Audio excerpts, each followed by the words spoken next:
just pray and we will finish off what we have been thinking. நாம் ஜெபத்தோடு கூட நாம் எதை சிந்தித்துக் கொண்டிருந்தோமோ அந்த காரியத்தை We have been thinking about the gift of the Holy Spirit. நாம் பரிசுத்த ஆவியினுடைய வரங்களை குறித்து நாம் சிந்தித்துக் கொண்டிருந்தோம். Last we come to the gift of tongues. நாம் இப்பொழுது அந்நிய பாஷைகள் என்ற வரத்திற்கு வருகிறோம். 20 minutes. எனக்கு 20 நிமிஷம் இருக்கிறது. I need 2 hours. எனக்கு 2 மணி நேரம் வேணும். I'm going to take this class on Tuesday I have a class and I have to take on gift of tongues. I have asked them to give me 2 classes. Tuesday எனக்கு இந்த பாஷையின் வரங்களை குறித்து இருக்கிறது. நான் 2 வகுப்புகள் கேட்டிருக்கிறேன். So I can finish it only by 2 classes. 2 வகுப்புகள் மாத்திரம் எடுத்தால் மாத்திரமே இதை முடிக்க முடியும். But I want to tell you something to tell you within 20 minutes.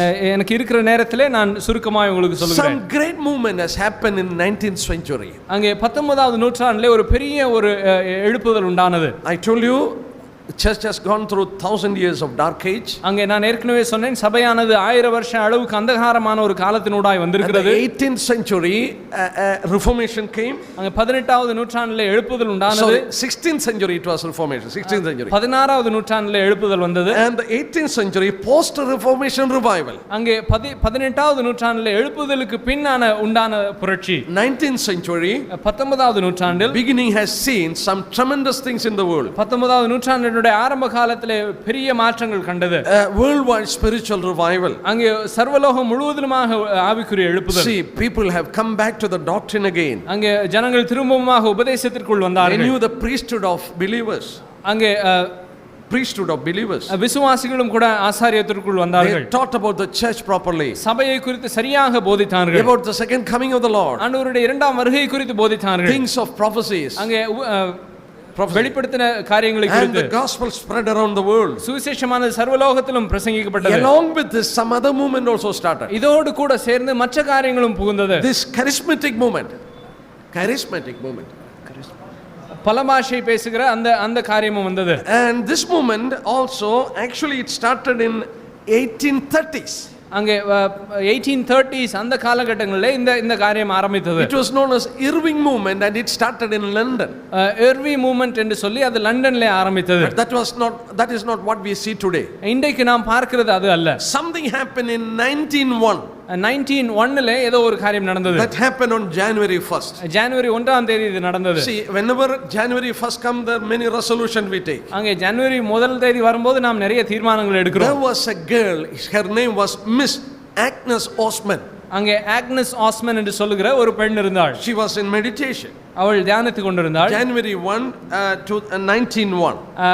1901ல ஜனவரி 1ஆம் தேதி அவள் தியானித்துக் கொண்டிருந்தாள். In the evening 7 p.m. அங்கே சாயங்காலம் 7 மணிக்கு. She came to the conclusion that by laying the hand you can receive this Holy Spirit. அவள் இப்படி ஒரு முடிவுக்கு வந்தால் கரங்களை வைக்கும்போது பரிசுத்த ஆவியை பெற்றுக்கொள்ள முடியும் என்று. She went to a principal, his name is Caris Parham. அங்கே கேரிஸ் பர்ஹாம் என்று சொல்லுகிற ஒரு பிரின்சிபல் கிட்ட அவள் போனாள். Asked him to lay his head on her, hand on her head. அவருடைய கைகளை அவள் மேல் வைக்கும்படியாக கேட்டாள். He was not willing. அவர் அதை செய்ய ஆயத்தமாயில்லை. She insisted. அவள் அப்படி செய்யும்படி வற்புறுத்தினாள். Then he put his hands on her head. அப்பொழுது அவர் தன்னுடைய கைகளை அவள் மேல் வைத்தார். She immediately started to speak what we hear today as tongues. அவள் உடனடியாக நாம் இன்றைக்கு கேட்கிற பல பாஷைகளை அவள் பேச ஆரம்பித்தாள். So in 19s it was in only few churches in America.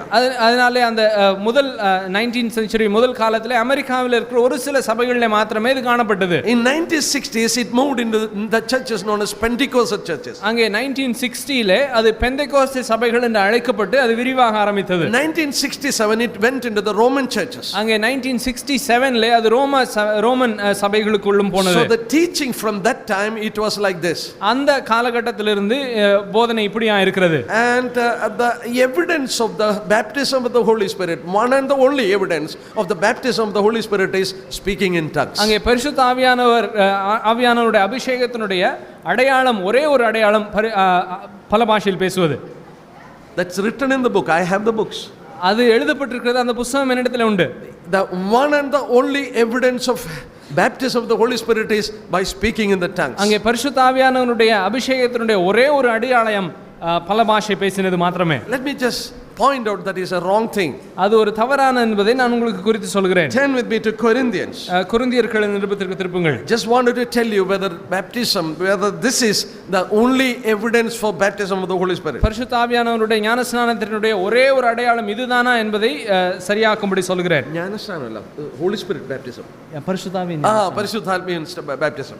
Yes, 1 Corinthians chapter 12. 1 கொரிந்தியர் 12வது அதிகாரம் verses 13. அதனுடைய 13வது வசனம். Look at everyone, please listen. எல்லாரும் கவனமாய் கேளுங்க. For by one Spirit we were all baptized into one body, whether Jews or Greeks, whether slaves or free. We all have been baptized to drink.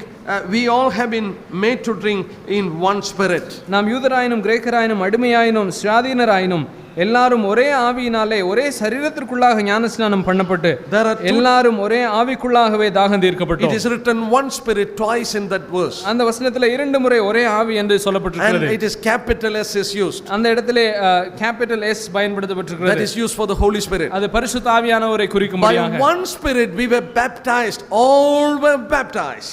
ஒரே ஆவியினாலே எல்லாரும் ஞானஸ்நானம் பண்ணப்பட்டோம். Look at that, we were all baptized. நாம் எல்லாரும் ஞானஸ்நானம் பண்ணப்பட்டோம். All the ones in Corinthian church was baptized by the Spirit. அங்கே Corinth சபையில் இருந்த எல்லாரும் இந்த ஒரே ஆவியினாலே ஞானஸ்நானம் பெற்றார்கள். So there is absolutely no doubt that all those who were in Corinthian church, they were baptized by the Holy Spirit. அதனால இந்த கொரிந்து சபையில் இருந்த எல்லாரும் பரிசுத்த ஆவியானவரால் ஞானஸ்நானம் பெற்றவர்கள் என்பதிலே சந்தேகமே இல்லை. Now it's the same chapter.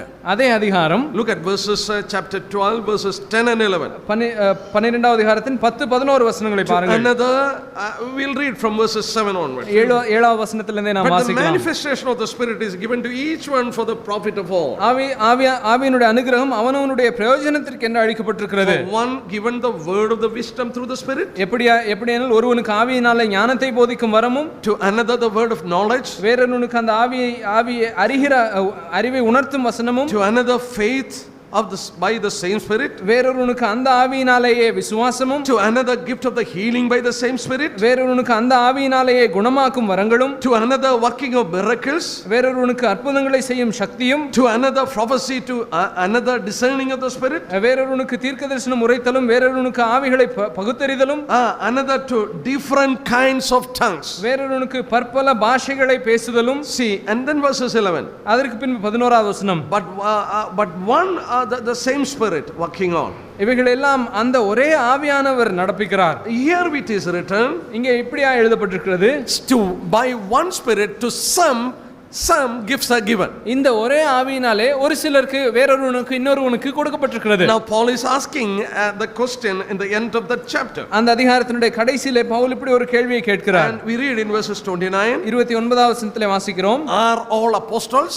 எல்லாரும் அப்போஸ்தலரா? No. இல்லை. Are all prophets? Answer is no. எல்லாரும் தீர்க்கதரிசிகளா? அதனுடைய பதிலும் இல்லை. Are all teachers? Answer is no. எல்லாரும் போதகரா? அல்லவே என்பதையும் சொல்கிறார். Do we all have the gift of healings? எல்லாருக்கும் சுகமாக்கும் வரங்கள் உண்டா? Answer is no.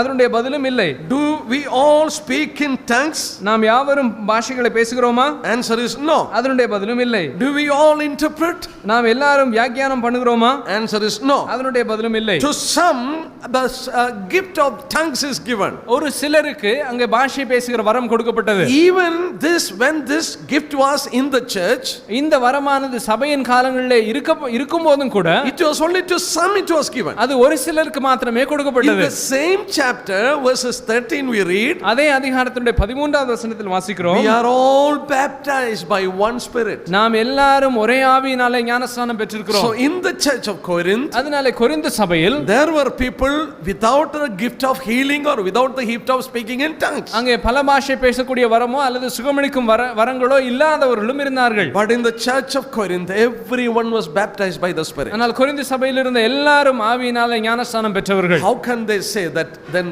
the only one evidence of the baptism of the Spirit is speaking in tongues? இப்படி இருக்கும்போது ஆவியானவருடைய ஞானஸ்நானம் பெற்றதற்கான ஒரே அடையாளம் பாஷைகளை பேசுவதென்று அவர்கள் எப்படி சொல்ல முடியும்? In Corinth everyone has been baptized by the Spirit. Corinth சபையில் இருந்த எல்லாரும் இந்த ஒரே ஆவியினாலே ஞானஸ்நானம் பெற்றவர்கள். But only in Corinth few spoke in tongues. ஆனால் அந்த சபையிலே ஒரு சிலர் மாத்திரமே பாஷைகளை பேசினார்கள். So in present they teach that everyone who is baptized by the Spirit, the evidence of it is by speaking in tongues. ஆனால் தவறாய் போதிக்கிறவர்கள் சொல்லுகிறது ஆவியானவர் ஞானஸ்நானம் பெற்றவர்கள் யாவருமே பாஷைகளை பேசுவார்கள் என்று. Wrong. தவறு. You have doubt? சந்தேகம் இருக்கா? It was a gift. அது ஒரு வரம். They spoke in a language that was not known to them. அவர்களுக்கு அறியாத பாஷையிலே அவர்கள் பேசினார்கள். Into India, 2 apostles came. அங்கே இந்தியாவுக்கு 2 அப்போஸ்தலர்கள் வந்தார்கள். Apostle Thomas and Apostle Bartholomew. அப்போஸ்தலனாய் தோமாவும் அப்போஸ்தலன் பர்த்தலமேயும். Thomas came to Kerala first, Kodungalur. அங்கே தோமா முதலாவது கேரளாவுக்கு வந்தார். How can he come from Middle East, that is Israel, to Kerala and speak Malayalam to them? அங்கே எப்படி இஸ்ரேல் தேசத்திலிருந்து கேரளாவில் வந்து அவர் எப்படி மலையாளம் பேச முடியும்? Did Thomas go to school to study Malayalam? மலையாளத்தில் மலையாளம் படிக்கிறதுக்கு ஸ்கூலுக்கு போனாரா தோமா? How could Bartholomew speak Indian language? அங்கே பர்த்தலமேயு எப்படி இந்திய பாஷையை பேச முடியும்? It was literal language given by gift. இது வரத்தின் மூலமாய் கொடுக்கப்பட்டதான பாஷை. They spoke in different languages. அவர்கள் பற்பல பாஷைகளில் பேசினார்கள். That was given for communication. அது ஒருவரோடு ஒருவர் சம்பாஷிக்கும்படியாய் கொடுக்கப்பட்டது. Even in the first century, முதல் நூற்றாண்டிலும் கூட, when it was in the church of Corinth, அங்கே கொரிந்து சபையிலும் கூட, you know, there was certain law that was laid down. அங்கே ஒரு சில சட்டதிட்டங்களும் கூட அதற்கென்று கொடுக்கப்பட்டது. What is that law? அந்த சட்டம் என்ன? Just look into it. அதை நாம் கவனமாய் பார்க்கலாம். See, there are few laws even at the time when this tank was prevailing and this gift was there. இந்த வரம் காணப்பட்ட காலத்திலும் கூட இதை குறித்த சில நியதிகள் இருந்தது. Look at chapter 14 of 1 Corinthians. 1 கொரிந்தியர் 14வது அதிகாரத்தை பாருங்கள். Verses 5. அதனுடைய 5வது வசனம். Yes, I wish you all spoke with tongues, but even more you prophesied, and you read it in verses 26. 26வது வசனத்தையும் கூட நாம் வாசிக்கலாம். Brethren, when you come together, each one of you have a psalm, has a teaching, has a tongue, has a revelation, has an interpreter. Let all things be done for edification. நீங்கள் கூடி வந்திருக்கும் போது உங்களில் ஒருவன் சங்கீதம் பாடுகிறான், ஒருவன் போதகம் பண்ணுகிறான், ஒருவன் அந்நிய பாஷையை பேசுகிறான், ஒருவன் ரகசியத்தை வெளிப்படுத்துகிறான், ஒருவன் வியாக்கியானம் பண்ணுகிறான். சகோதரரே, இது என்ன? சகலமும் பக்தி விருத்திக்கு ஏதுவாக செய்யப்பட கடவுது. See, every gift is given for the edification of the church. சகல வரங்களும் சபையினுடைய பக்தி விருத்திக்கு என்று கொடுக்கப்பட்டது. So even if somebody speak in tongues, யாராவது ஒருவர் அந்நிய பாஷையிலே பேசினாலும் கூட, that was in the beginning of the church history. அங்கே சபையினுடைய சரித்திரத்தின் ஆதி காலங்களில் they have to speak for edification. அதை பக்தி விருத்திக்கு என்று அவர்கள் பேச வேண்டும். Look at verses 9. 9வது வசனத்தையும் பாருங்கள். Verses 9.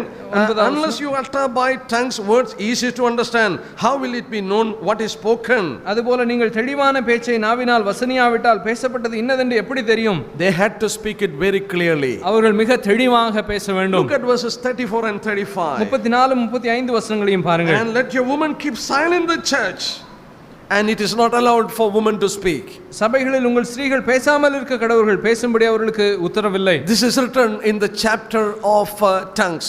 இது அந்நிய பாஷை அந்நிய பாஷை சொல்லப்பட்ட அதிகாரத்திலே இது எழுதி இருக்கிறது. Women are not allowed to speak in tongues even in the church. அங்கே சபையிலும் கூட ஸ்திரீகள் பாஷையிலே பேசும்படி அவர்களுக்கு உத்தரவில்லை. They need to be quiet. அவர்கள் அமைதலாய் இருக்க வேண்டும். And it has to be those who spoke, they have to keep it very quiet. அவர்கள் அப்படி பேசுகிறவர்கள் அமைதலாய் பேச வேண்டும். And look at verses 27. 27வது வசனத்தை பாருங்கள். If anyone speak in tongue, let there be 2 or at most 3.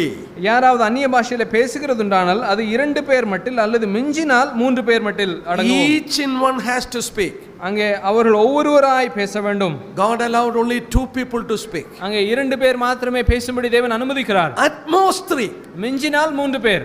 And one by one have to speak. ஒவ்வொருவராக பேச வேண்டும். And if there is no interpretation, they have to keep quiet. அங்கே அதனுடைய விளக்கம் சொல்லப்படும் போது அவர்கள் அமைதியாக இருக்க வேண்டும். Verses 28 says if there is no interpreter, they have to keep quiet. அங்கே அர்த்தம் சொல்கிறவன் இல்லாவிட்டால் அவர்கள் அமைதியாக இருக்க வேண்டும். Verses 23 it has to be understood by others. அங்கே 23வது வசனம் மற்றவர்களுக்கு அது விளங்க வேண்டும். And verse 22 it is a sign to unbelievers. அங்கே 22ல சொல்கிறது அது அவிசுவாசிகளுக்கு அடையாளமாக இருக்கிறது. Chapter 14 14வது அதிகாரம். Never encouraging speaking in tongues. அங்கே அந்நிய பாஷை பேசுகிறது எப்பொழுதும் உற்சாகப்படுத்துகிறது இல்லை. Now there is the most doubtful verse I will tell you. அங்கே மிகவும் சர்ச்சைக்குரிய வசனத்தை சொல்கிறேன். Verses 2. 2வது வசனம். For he who speaks in tongue does not speak to men but to God, and no one understand him. However in the spirit he speaks mysteries. Yes. ஏனெனில் அந்நிய பாஷையில் பேசுகிறவன் ஆவியினாலே ரகசியங்களை பேசினாலும் அவன் பேசுகிறதை ஒருவனும் அறியாதிருக்கிறபடினாலே அவன் மனுஷரிடத்தில் பேசாமல் தேவனிடத்தில் பேசுகிறான். So this verses, they think that it is allowing them to speak and it cannot be understood by men. இந்த வசனத்தை வைத்துக்கொண்டு அவர்கள் இது மனுஷன் புரிந்து கொள்ள வேண்டிய அவசியமில்லை, அவர்கள் பேசலாம் என்று எடுத்துக்கொள்கிறார்கள். It is written that they don't speak to man but they are speaking to God. அவர்கள் மனுஷரிடத்தில் அல்ல தேவனிடத்தில் பேசுகிறார்கள் என்று எழுதி இருக்கிறது. Just use your brains. கொஞ்சம் புத்தியை பயன்படுத்தி பாருங்க. Does we need to speak to God in a special language? ஒரு வித்தியாசமான பாஷையில தான் தேவனிடத்தில் நாம பேசணுமா? He is the one who can read even our thoughts. நம்முடைய சிந்தைகளை கூட அறிகிற தேவன். Then why do you want to speak to God in a special language? அப்படி இருக்கும்போது எதற்காக நீ தேவனிடத்திலே உனக்கே தெரியாத பாஷையில பேச வேண்டும்? Then what is Paul is writing here? இங்கே அப்படியானால் இங்கே பவுல் என்ன எழுதுகிறார்? Paul is speaking it in a sarcasm way. இங்கே பவுல் ஒரு நக்கலாக அதை சொல்கிறார். You are speaking to God, not to man. நீ தேவனிடத்திலே பேசுகிறாய், மனுஷனிடத்தில் அல்ல. Because gift is not given to speak to God. அங்கே தேவனிடத்திலே பேசுவதற்கு வரம் அவசியமில்லை. Look at chapter 12. 12வது அதிகாரத்தை பாருங்கள். Verses 7. அதனுடைய 7வது வசனம். Manifestation of the Spirit is given to each one for the profit of all. ஆவியினுடைய அனுகிரகம் அவனவனுடைய பிரயோஜனத்திற்கு என்று அளிக்கப்பட்டிருக்கிறது. This gift of tongue also given for the profit of the church. இந்த அந்நிய பாஷை பேசுகிற வரமும் சபையினுடைய பக்தி விருத்திக்கு என்று கொடுக்கப்பட்டிருக்கிறது. No gift is given for edification of ourselves. நம்மை நாமே பக்தி விருத்தி பண்ணிக்கொள்வதற்கு எந்த வரமும் தரப்படவில்லை. It is given for the edification of the church. சபையினுடைய பக்தி விருத்திக்கு என்று அது கொடுக்கப்பட்டிருக்கிறது. Now you are speaking, you say that you are speaking to God. நீ இதை பேசிக்கொண்டு நான் தேவனிடத்திலே பேசுகிறேன் என்று சொல்கிறாய். It's a wrong thing. அது தவறான ஒன்று. By the gift you need to speak to man. உனக்கு வரம் இருக்குமானால் அதை வைத்துக்கொண்டு மனுஷனிடத்திலே பேச வேண்டும். Man should understand. அங்கே மனுஷன் புரிய வேண்டும். You should speak in a way that he can understand. மனுஷன் புரிந்து கொள்ளக்கூடிய வழியிலே நீ பேச வேண்டும். All in sarcasm says no one is understanding. அதனாலே பவுல் இங்கே அவர்களோடு சொல்லும்போது நீ சொல்றது யாருக்குமே புரிகிறது இல்லையே. No one understands. யாருக்குமே புரிகிறது இல்லை. Oh brother, you speak in tongue and nobody understands. சகோதரனே நீ பல பாஷையில பேசுகிறாய், யாருக்குமே அது புரிகிறது இல்லை. Nobody is edified. You yourself are edified. இங்க யாருக்குமே அதனாலே பக்தி விருத்தி உண்டாகிறது இல்லை. உனக்கு மாத்திரமே பிரயோஜனம். I am going to Nagaland after 1 week. ஒரு வாரம் கழித்து நான் நாகாலாந்து போகிறேன். I am going to speak in Malayalam there. நான் அங்கே போய் மலையாளத்திலே பேச போகிறேன். What is I speak and if it is going to be edification for me. நான் அங்கே போய் பேச போகிறேன், அது எனக்கு பக்தி விருத்தி உண்டாக்க போகிறது. God is sending. I am speaking to God also. நான் தேவன் என்னை அனுப்புகிறார், அதனாலே நான் தேவனோடு தான் பேசுகிறேன். He has not sent me for that. நான் தேவன் என்னை அதற்காக அனுப்பவில்லை. He has sent me for the edification of the church there. அங்கே இருக்கிற சபையினுடைய பக்தி விருத்திக்கென்று என்னை அனுப்பி இருக்கிறார். So this verse 2 is a sarcasm. அதனால இந்த இடத்துல இரண்டாவது வசனமானது அங்கே அவருடைய குற்றத்தை சொல்லி காட்டும்படியாக சொல்லப்பட்டது. Yes, never in chapter 14 Paul ever encourages speaking in tongues. 14வது அதிகாரத்திலே எந்த இடத்திலும் அந்நிய பாஷை பேசுகிறதை Pavul உற்சாகப்படுத்தவில்லை. He is encouraging prophecy more than tongues. அங்கே தீர்க்கதரிசனம் சொல்லுகிறதை பாஷையை விட அதிகமாக உற்சாகப்படுத்துகிறார். Sorry, I was able to prove to you, I was prepared and came to prove to you that there is no tongues now. அங்கே இப்பொழுது அந்நிய பாஷை என்று ஒன்று இல்லை என்பதை நீங்கள் உணர்ந்து கொள்ள முடியாது உறுதிப்படுத்துகிறேன். I have found out 5 reasons from Bible. வேதாகமத்திலிருந்து அதற்கான 5 காரணங்களை நான் வைத்திருக்கிறேன். That very clearly you understand that there is no tongues today. இன்றைக்கு அந்நிய பாஷை என்று ஒன்று இல்லை என்பதை மிக தெளிவாக நீங்கள் புரிந்து கொள்வீர்கள். It has passed away. அது கடந்து போன ஒன்று. But if you say something that is not there, ஆனால் இல்லாத ஒன்றை நீங்கள் சொல்வீர்களானால், let me close this session by taking that verse. நான் அந்த வசனத்தை வாசித்து முடிக்கிறேன். And I think it is in Psalms 81. Psalms 81. 81வது சங்கீதம். Verses 11. But my people would not heed my voice. Israel would have none of me. So I gave them over to their own stubborn heart to walk in their own counsel. என் ஜனமோ என் சத்தத்திற்கு செவி கொடுக்கவில்லை, இஸ்ரவேல் என்னை விரும்பவில்லை. ஆகையால் அவர்கள் இருதயத்தின் கடினத்திற்கு விட்டுவிட்டேன், தங்கள் யோசனைகளின்படியே நடந்தார்கள். Have you noted that verse? அந்த வசனத்தை கவனித்தீர்களா?